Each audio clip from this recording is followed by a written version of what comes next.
LiSTNR production. This episode contains references to drug use and strong language.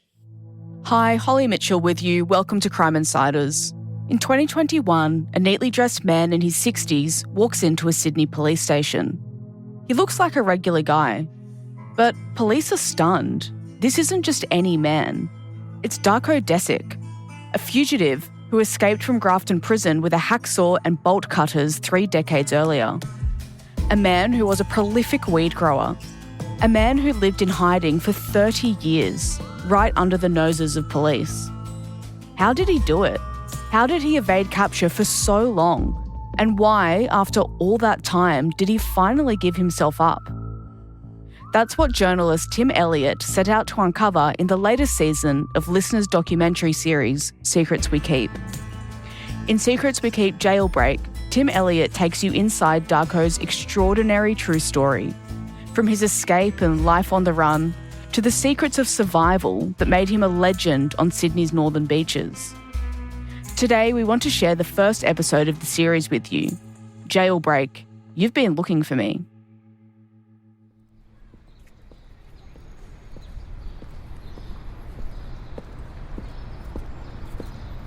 It's a spring afternoon in September 2021.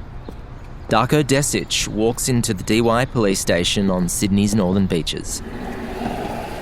He's dressed in a smart brown jacket and black jeans. He looks to be in his 60s, with a long, lean face and short, silvery beard neatly trimmed.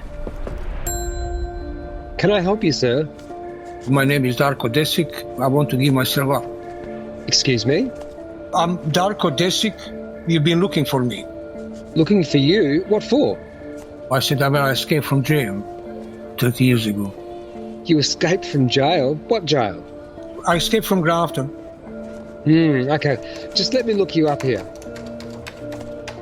There's no record of a Darko Desic here. No record of any escape. Can you check again? I escaped from Grafton. I'm giving myself... I've escaped. You've been looking. Police has been looking for me. I've been almost wanted. Most Wanted, as in Australia's Most Wanted, a popular TV cop show profiling the country's most dangerous or elusive fugitives. The police officer doesn't know what to think. Is this for real? Like, here's a guy claiming to have escaped from prison 30 years before and who is now voluntarily giving himself up. Who does that? Wait here. The policeman walks into a room at the back of the station. Half an hour later, he returns with another officer. They come back, and then one cop came with a fucking newspaper clip about me. He said, because there was a picture, said, that must be you. And the other cop made a fun and said, yeah, he's got same eyebrows. Laughing, fucking cops. But I didn't say nothing because I was pissed off. I got same eyebrows. I would have fucking told him, you got same arse as when you're fucking 18. It's big, very well fed, but I didn't say nothing, And so the duty officers make what will most likely be the easiest arrest of their careers. So they took my fingerprints, took them 2-3 hours. Then other people came, even inspector, and the cop said, wow, you've done well. Honest to God truth. And they look at me all like this. What you fucking done? Darko is then driven to Sydney Police Area Command in the city, where he is formally charged with escape from lawful custody.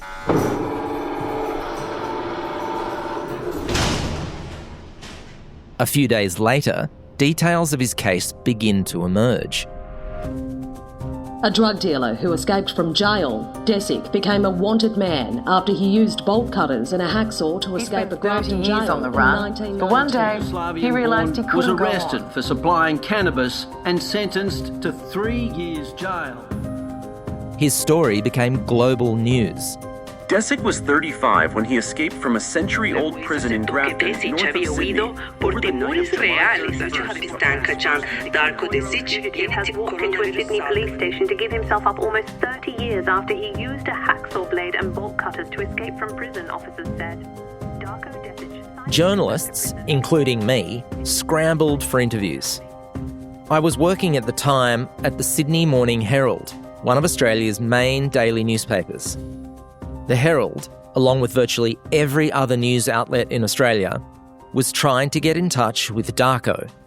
But he was in prison, and in Australia, contact with inmates is impossible unless you're a relative or a friend. Talent agents were also circling. Apparently, Russell Crowe wanted to make a movie about him. But most of what people were hearing wasn't from Darko. It was gossip, rumours largely, coming out of the small community of Avalon on Sydney's northern beaches, where Darko had been living and where he'd been embraced as something of a folk hero. The locals there knew him as Dougie. Indeed, the more famous Dougie became, the more Russell Crowe got mentioned, the more friends Dougie had. Suddenly, everyone knew him and everybody loved him. He's one of us. He's a loved member of community, very well loved by so many people. Who was this man who had escaped from jail 30 years ago? How did he live on the run for so long? And how did he become such a legend? I wanted to know Darko's story, the real story. What was fact and what was fiction? I got the feeling there was a lot more going on here than met the eye.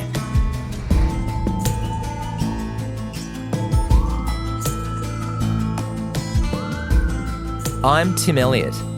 This is Secrets We Keep, Jailbreak.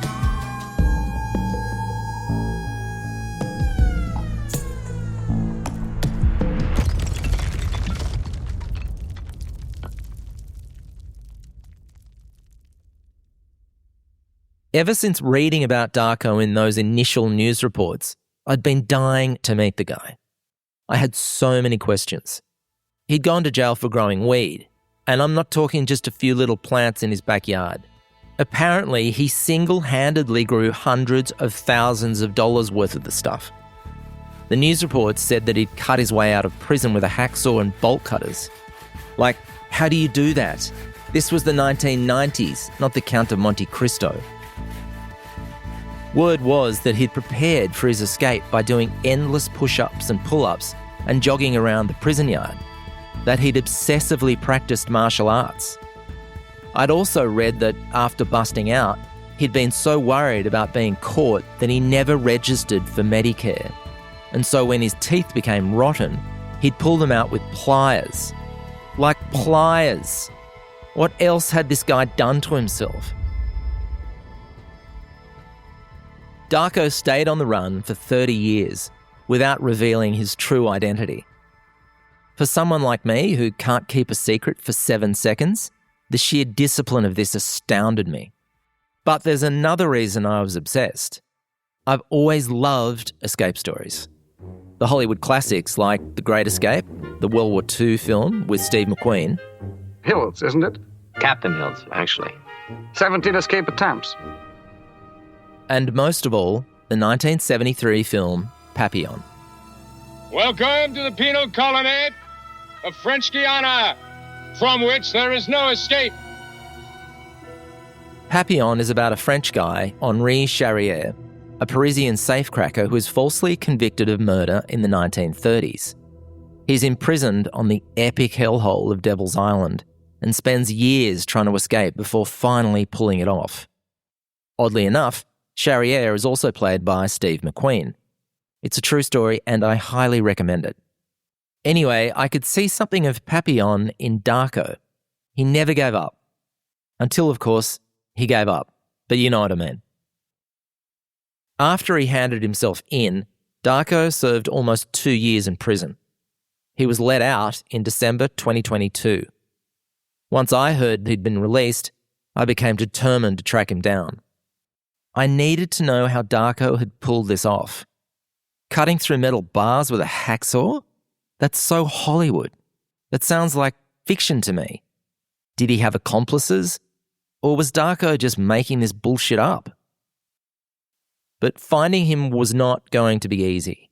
After all, it's hard to find a guy who really doesn't want to be found, especially when his main skill is not being found. I heard that he'd returned to Avalon on Sydney's northern beaches, a 30-kilometre long peninsula separated from the rest of the city by a hydraulic drawbridge. Once you cross that bridge, you're in a different Sydney altogether, with secluded coves and cliffs, all cobalt blues and iridescent greens, and beaches with names like Curl Curl, Mona Vale, Bilgola and Bungan. As you drive up the peninsula, the road gets windier and the bush gets thicker.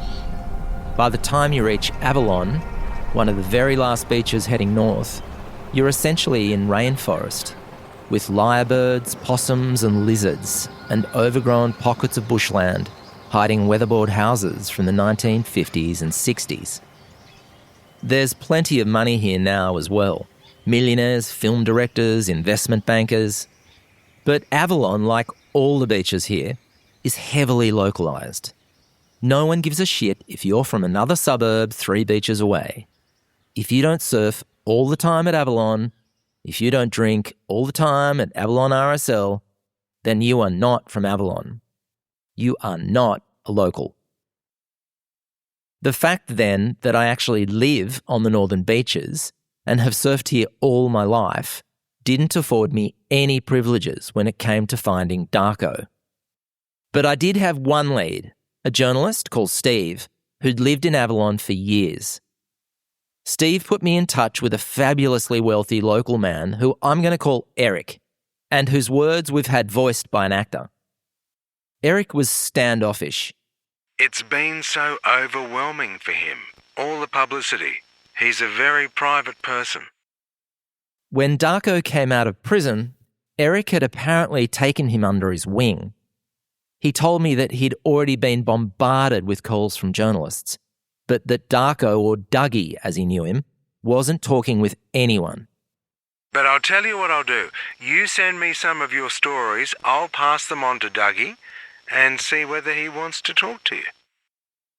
I emailed Eric some of my stories.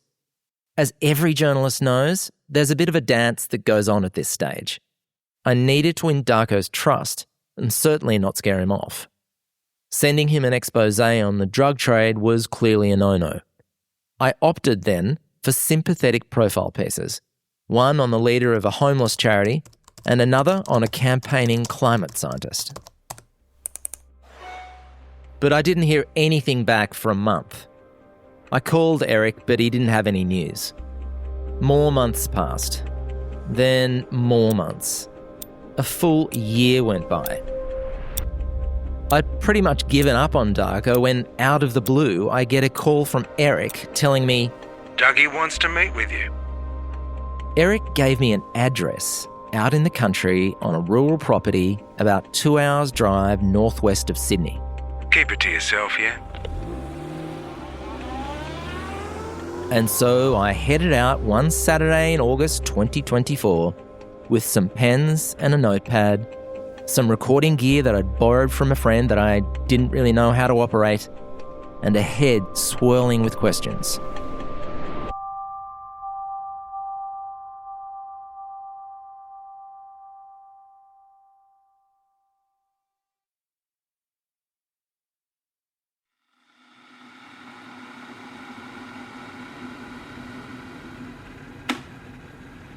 You want to have a coffee? Yeah, I'll have a coffee, yeah. So here I am, finally, with Darko. Weed grower, prison escapee, former fugitive. The newspapers made him look softer, more grandfatherly almost. But in person he's leaner, with sharper features and a wily fox-like squint. Not dissimilar, as it happens, to Papillon. We're sitting in a timber, one-bedroom house, looking out the door at a row of poplars and some horses grazing in a lush green paddock. Yeah, if you can go there too much, I don't like being too close. I need my... You need space. I need so do I. Yeah. It's a simple place, but it suits Darko just fine. There's a bed at one end of the room, a sink and a fridge at the other, and a bathroom off to the side. The only material possessions I can see are a computer on his bed and a guitar in the corner. I actually started doing quite a bit of classical guitar. Yeah, I play guitar. I haven't practiced for a while.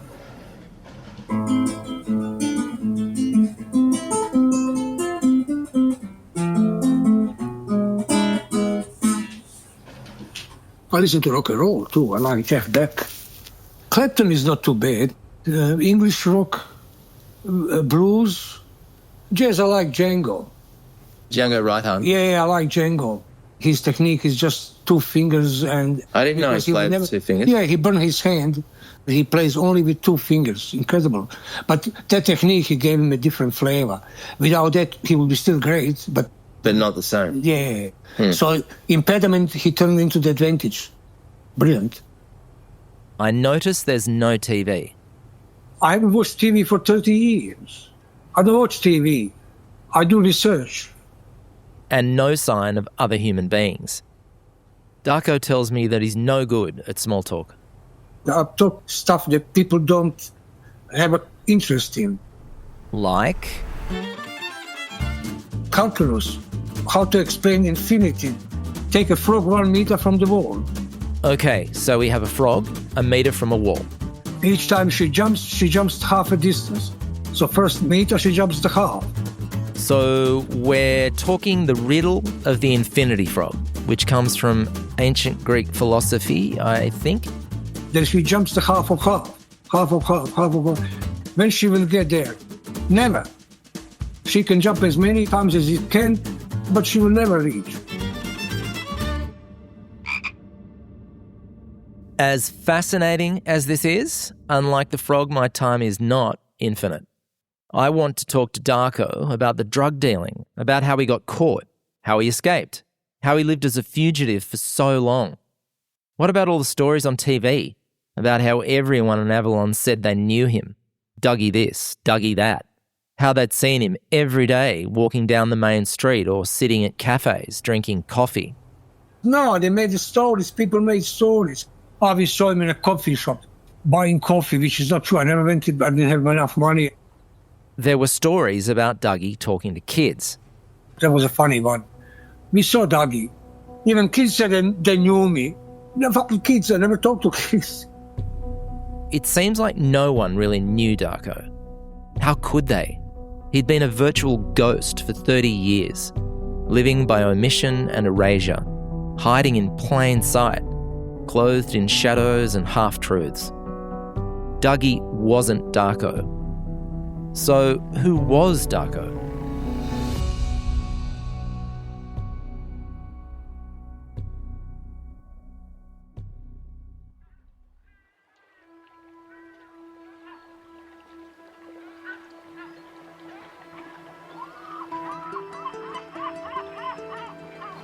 It's the early 1960s in Cold War Europe. Well, I grew up in a small fishing village on the Adriatic coast, which was lovely. The village was called Jablanac.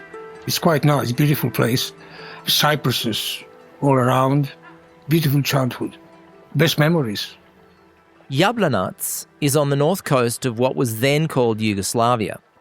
Italy's not far away, just a few hundred kilometres west across the Adriatic Sea. But it was a good, small little community. A couple of hundred people. Relatively poor, because there was not much income from nowhere. If you ever see the Greece islands, that's how it looked like. At the time, Yugoslavia was a federation made up of 6 smaller republics. Each was kind of like a country in its own right. One of them was Croatia, where Darko grew up. My mother was a teacher of Croatian language, and father was just a machinist working with machines. A generator, basically, because electricity was very scarce. Yugoslavia was a socialist country sandwiched between Western Europe and the former Soviet Union, which was under the control of Russia. Under socialism, personal freedoms in Yugoslavia were limited, and the government kept a tight grip on politics, industry, and the media. But the regime was much less oppressive than in the Soviet Union. Darko was a smart kid and happy enough with his own company. My father used to tell me, go son, go among the people, enjoy yourself, you're always by yourself. But I always like to walk, never with people. But my father was worried. Why don't you go meet the people? I walked, always thinking. I got very much affinity from philosophy.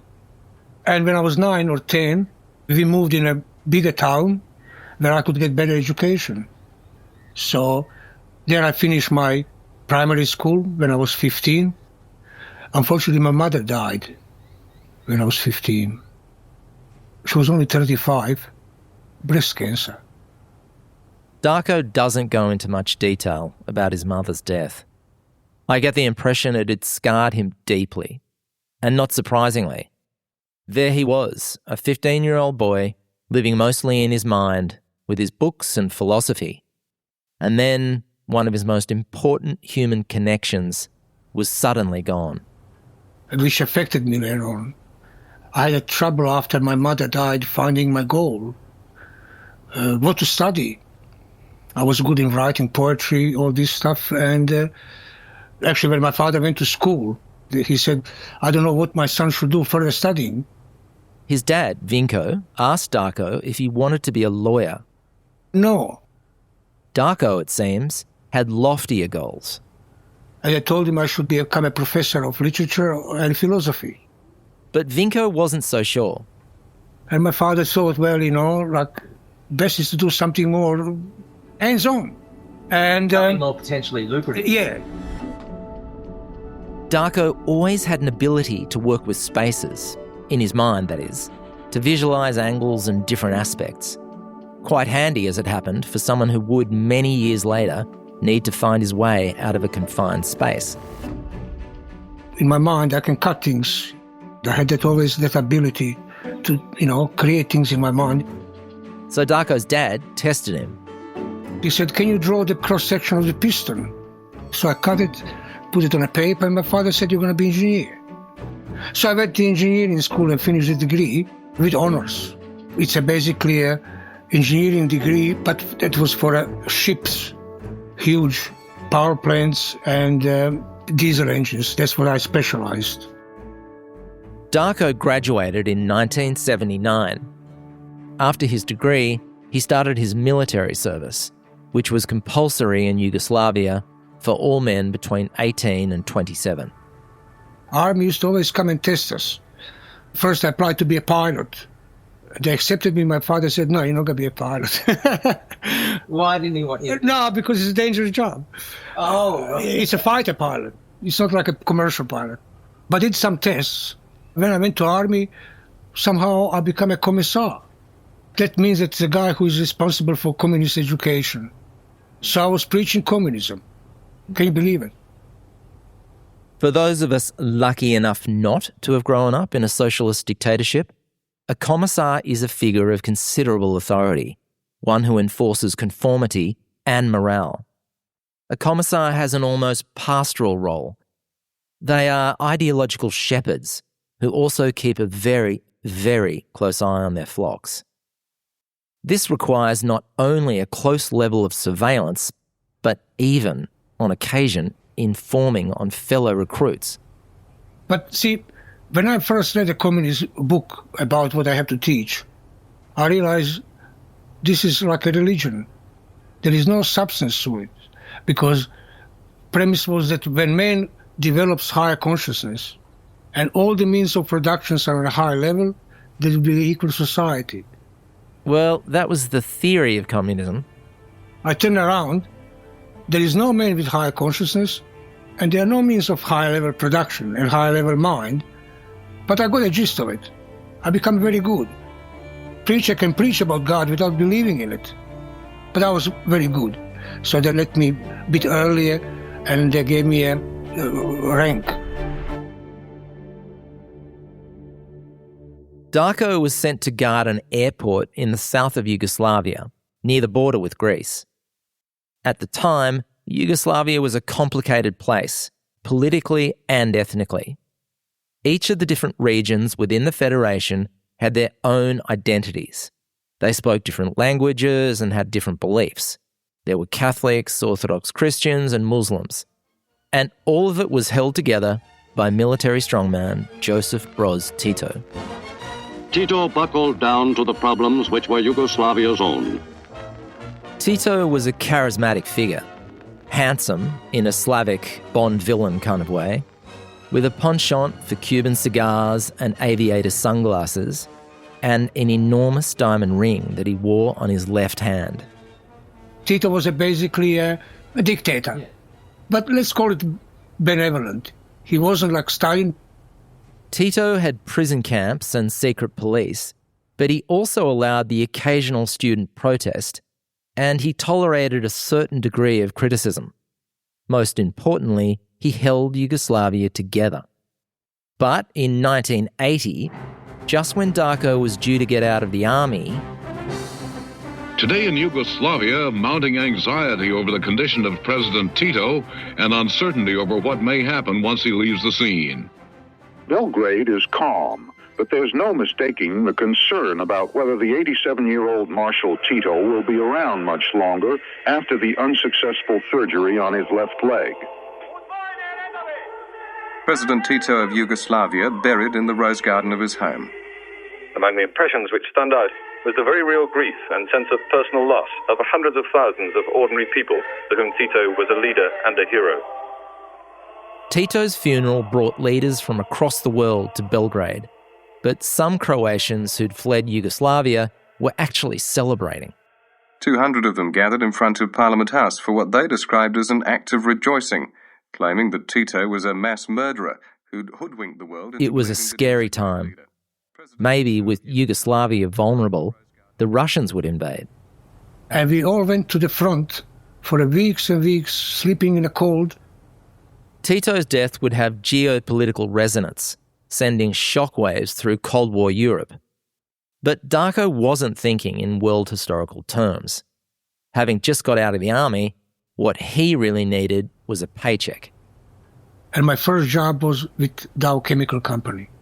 I specialized in ordering parts for hypercompressors. You have to know what you're doing because it's very dangerous if compressor or pipe explodes.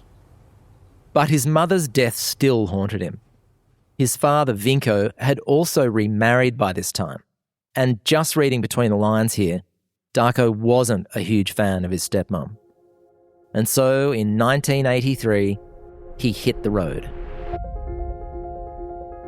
I wanted to get out of Croatia to forget all about pain that I suffered from my mother's death. To outrun his grief, Darko travelled to Switzerland, Germany, then Australia. I thought if I start everything new, see, that's naivety of youth, that you can disconnect your past if you start something new. But your past is always in your mind. Australia must have felt like a different planet. No food rationing, no fuel quotas, no secret police. In Sydney, Darko checked in with his cousin. Soon after, he travelled north to stay with his uncle Nicola, who was living near Nambucca on the New South Wales north coast. The Nambucca Valley, 500 kilometres from Sydney, is more or less subtropical. It's hot, humid, with plenty of fertile valleys and secluded bush. It's also well known for growing weed. Over the decades, police have ripped tens of millions of dollars of marijuana out of the ground here.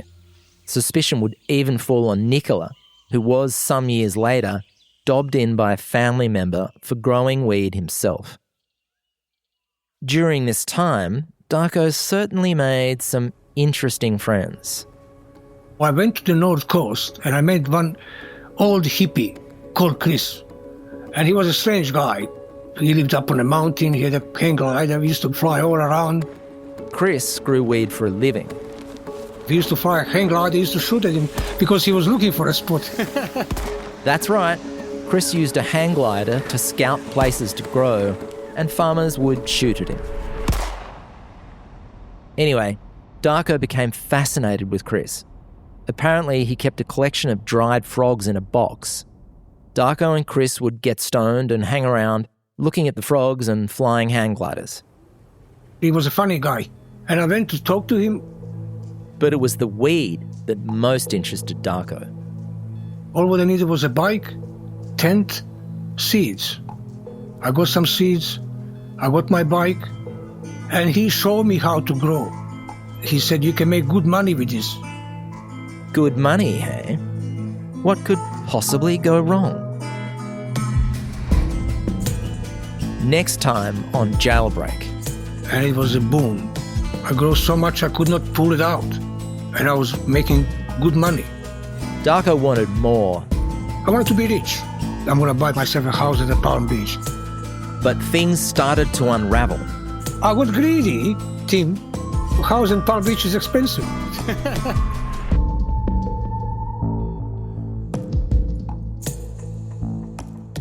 That was episode 1 of Secrets We Keep, Jailbreak. If you're hooked and want more, search Secrets We Keep wherever you get your podcasts to get straight into episode 2. We've popped the links in the show notes. I'm Holly Mitchell. Catch you next time.